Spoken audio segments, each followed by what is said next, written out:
যে আমাদের গ্রামে গ্রামে পিএম যে আবাস যোজনা, এই যোজনার দরুন যে সাবসিডি পাওয়া যাচ্ছে, তো এই সাবসিডি লোকজন নিচ্ছে, কিন্তু এরা অনেক সময়তেই কি করছে, এরা অনেক সময়তে যে এই সাবসিডি দিয়েও নিজেদের পছন্দ মতো বাড়ি তৈরি করতে পারছে না।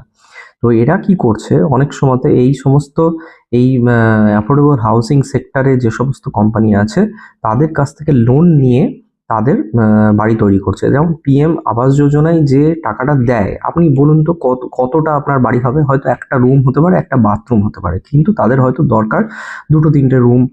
তাদের পছন্দ মতো তারা একটা বাড়ি করবে। তো তার জন্য তো এক্সট্রা টাকা দরকার। সেই টাকাটা তারা কোথা থেকে পাবে? এই সমস্ত লোকজন তখন এই অ্যাফোর্ডেবল হাউসিং সেক্টরের কোম্পানিগুলোর দিকে ছোটে এবং তাদের কাছ থেকে লোন নিয়ে তারা বাড়ি তৈরি করে। তো পিএম আবাস যোজনা কিন্তু এই অ্যাফোর্ডেবল হাউসিং সেক্টরকে একটা বুস্ট দিচ্ছে এবং এই কারণে অ্যাফোর্ডেবল হাউসিং সেক্টর কিন্তু কনসিস্টেন্টলি 20-25% হারে গ্রো করে যাচ্ছে।